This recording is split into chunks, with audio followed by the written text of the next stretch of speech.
परमात्मा हमें याद दिलाते हैं कि जो सुख सथल है उसका तुम्हें ज्ञान नहीं है, क्योंकि आज तक तुमने वो सूक्ष्म वेद प्राप्त नहीं हुआ।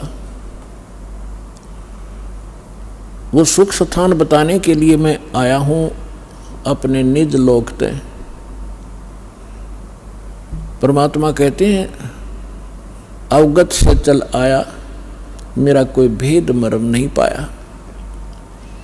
परमात्मा अपनी महिमा कबीर जी स्वयं बताते हैं कि मैं सतलोक से चलकर आया हूं और मेरी महिमा से कोई परिचित नहीं है। अवगत से चल आया, मेरा कोई भेद मर्म नहीं पाया। अब क्या बताते हैं परमात्मा, एक बार गोरखनाथ जी ने रामानंद जी, स्वामी रामानंद जी आचार्य जी को आध्यात्मिक गोष्ठी के लिए पुकारा, बुलाया, आमंत्रित किया, ललकारा। अब रामानंद जी वैसे तो विद्वान माने जाते थे, गीता वेद घोट रखे थे उसने, कंठस्थ याद थे मंत्र सभी, लेकिन वो सिद्धि नहीं थी उनके पास। और ये नाथ जो होते हैं तपस्वी होते हैं, ये हठ योग करते रहते हैं। हठ योग से कुछ सिद्धियां आ जाती हैं जो इस मानव शरीर की और इस भक्ति के नाशक होती हैं। आम व्यक्ति ये सोचता है कि इसने बहुत बड़ी उपलब्धि कर रखी है, सिद्धि प्राप्त करके कोई आकाश में उड़ जाता है और कोई किसी को दुआ बद्दुआ देकर दुखी सुखी कर देता, थोड़ा बहुत अपनी पूंजी तय, फिर स्वयं कंगाल हो जाता है। तो ये सब ड्रामेबाजी थी। तो गोरखनाथ जी ने स्वामी रामानंद जी से कहा कि आइए हमारे साथ गोष्ठी कीजिए। रामानंद जी चिंतित हो गए कि श्रोता विद्वान नहीं है और ये नाथ जी जो आए हैं मेरे साथ गोष्ठी करने के लिए, इनमें सिद्धि होती हैं। इन सिद्धियों को देखकर जनता उनको विजयी घोषित कर देगी और मेरी बेइज्जती होगी। वो बहुत चिंतित था। चिंतित थे स्वामी जी। उधर से परमेश्वर कबीर जी ने स्वामी रामानंद जी को अपना गुरु धारण कर रखा था, एक मर्यादा मेंटेन रखने के लिए। अपने आत्माओं, आज तक जो यह बात बिगड़ी रही,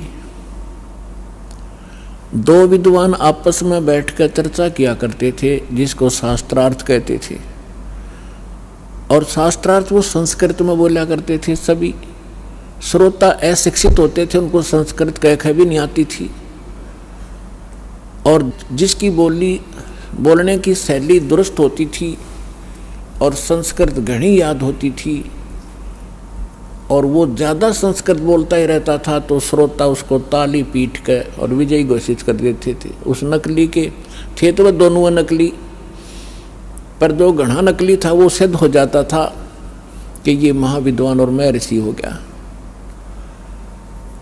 तो इस तरह से रामानंद जी चिंतित थे कि श्रोता अशिक्षित हैं, ये कोई सिद्धि दिखा देगा और सब इसको विजयी घोषित कर देंगे। तो उसमें परमात्मा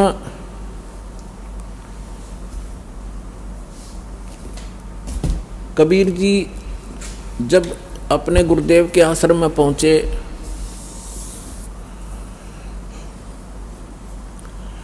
रामानंद जी को चिंतित देखकर पूछा, गुरुदेव चिंता का विषय आपका दास जानना चाहता है।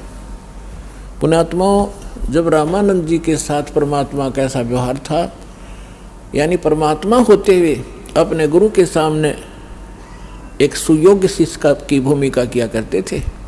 हमारे लिए एक उदाहरण छोड़ कर गए थे कि आप जी ने अपने गुरु जी के सामने कैसे रहना चाहिए, और साथ में प्रमाण दिया करते थे कि रामकृष्ण से कौन बड़ा। तुम रामकृष्ण को सुप्रीम पावर मानते हो अज्ञानता से, फिर भी मान कर चलो कि रामकृष्ण से कौन बड़ा। उन्होंने भी गुरु कीन और 3 लोक के वे धनी, गुरु आज्ञा अधीर। तो इस कारण से रामानंद जी ने फिर जब परमात्मा से परिचित हुए, सतलोक सचखंड में मालिक को देखा, तब कहा था तुम साहेब तुम संत हो, तुम सतगुरु तुम हंस, और राम गरीबदास तेरे रूप बिना और न दूजा अंश। तुम ही परमात्मा हो, साहेब हो, तुम साहेब तुम संत हो। एक संत भी आप ही हो, जो क्वालिटी संत में होनी चाहिए, और परमात्मा तो समर्थ हो ही हो। तुम साहेब तुम संत हो, तुम सतगुरु, सतगुरु माने जो सच्चा ज्ञान यानी बिल्कुल एक्यूरेट और संपूर्ण अध्यात्म ज्ञान भी आप ही के पास है, किसी के पास नहीं। आप वास्तव में सतगुरु हो, सच्चे सतगुरु हो, सच्चा ज्ञान युक्त हो। और तुम साहेब तुम संत हो, तुम सतगुरु तुम हंस। हंस माने एक नेक आत्मा, एक सुयोग्य शिष्य भी आप ही हो। तो परमात्मा ने कहा क्या आपका दास चिंता का कारण जान सकता है? तब स्वामी जी के साथ बैठे और भी बहुत से ब्राह्मण ऋषि थे। उन्होंने बताया कि ऐसे कोई नाथ जी आए हैं, उन्होंने स्वामी जी से गोष्ठी करने को कहा है, और नहीं तो जो नहीं गोष्ठी के लिए आएगा तो हार मान ली जाएगी। और दूसरी कंडीशन ये रखी है कि जो हार जाएगा वो जीतने वाले का सह अनुयायी शिष्य बनेगा। तब स्वामी जी ने कहा कि हे भगवान, वो नाथ सिद्धि युक्त है, वो सिद्धि का ड्रामा दिखाएगा, जनता उसकी वाह वाह कर देगी और हमारा मिशन फेल होगा। मुझे चिंता ये खा रही है। तब परमेश्वर ने कहा स्वामी जी, हार जीत की चिंता संत नहीं किया करते, और हमने सामना करना चाहिए, हमें चलना चाहिए। आपका दास भी तो आपके साथ है। रामानंद जी को पता था, क्योंकि वो देख चुके थे उसकी परमात्मा की महिमा को। तब थोड़ा ढाढ़स बंधा और उसकी चुनौती स्वीकार की। अब वहाँ जहाँ निश्चित समय और स्थान था वहाँ पहुँच गए। नाथ जी को आसन दे रखा अलग से, ऊंचा तख्त पर, जमीन पर अलग से आसन बिछा रखा। अच्छा, उधर से रामानंद जी का एक तख्त सा लगाकर वहाँ आसन लगा दिया। और स्वामी परमेश्वर कबीर जी एक सुयोग्य शिष्य की तरह स्वामी रामानंद जी के चरणों में जमीन पर बैठ गए। और सामने वो नाथ जी, कबीर साहब तो भगवान थे, अंतर्यामी थे, उन्होंने देख लिया ये गोरखनाथ धक्के खाने आया है। क्योंकि ये कुछ ऐसे साधक होते हैं जो पूर्व जन्मों के संस्कारी होते हैं, और एक पूरे जीवन में उस भक्ति का अपना नाश भी कर जाते हैं। बहुत सी पूंजी लुटा जाते हैं, किसी को चमत्कार दिखा कर, किसी को हानि पहुंचा कर, और किसी को छोटा मोटा लाभ पहुंचाकर, फिर भी उनमें कुछ भक्ति शेष रह जाती है, जिस कारण से वो पितृलोक को प्राप्त हो जाते हैं। और पितृलोक में गए हुए ये एक सुप्रीम भूत होते हैं पितृ, और वो कभी भी यहाँ आके प्रकट होकर के दिख जाते हैं। स्वर्ग के देवता भी यहाँ आ सकते हैं और वापस जा सकते हैं, लेकिन जन्म मृत्यु उनका कभी समाप्त नहीं हो सकता। तो गोरखनाथ जी ने देखा कि वहाँ वैष्णव पंथ का ज़्यादा प्रचार कर रहे हैं स्वामी रामानंद जी, और नाथ पंथ सिकुड़ता जा रहा है, घटता जा रहा है। अब ये राग द्वेष ऊपर तक घर कर गया, वहाँ तक इनको यहाँ से जाने के बाद भी ये दुखी रहते हैं अपने मैं मेरी के कारण।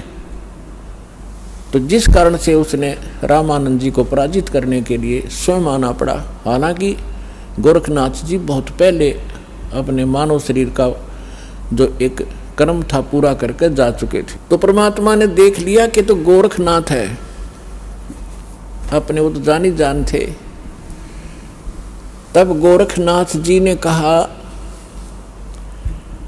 कि आइए रामानंद जी मेरे साथ गोष्ठी कीजिए। तब परमात्मा एक बालक थे छोटे से 10-12 वर्ष की आयु के लीला कर रहे थे। उस समय जब गोरखनाथ जी गोष्ठी करने के लिए आए थे, तब परमात्मा खड़े हुए कबीर जी और कहा कि नाथ जी पहले मेरे से गोष्ठी कीजिए और बाद में मेरे सतगुरु से बात कीजिए। मेरे से निमट ले पहले, फिर गुरु जी से बात करना। आप गोरखनाथ जी इस बात से बड़ा दुखी हुआ कि अरे कबीर, तू छोटा सा बालक, तेरी आयु क्या है और तू गोष्ठी करेगा मेरे साथ? पता है मैं कौन हूँ? कबीर साहब ने बता दिया कि मुझे मालूम आप कौन हो, आप गोरखनाथ हैं। इस बात से उसको बड़ा झटका लगा कि छोटे से बालक ने मुझे पहचान लिया। फिर गोरखनाथ जी ने कहा कि आपकी आयु क्या है? परमात्मा बोले कि सबसे बड़ा मूर्ख वो है जो मेरी आयु मुझे बालक बता रहा है। गोरखनाथ जी सुन रहे थे, अंदर से दुखी भी खूब हो रहे थे कि ये मुझे मूर्ख भी बताने की चेष्टा कर रहा है।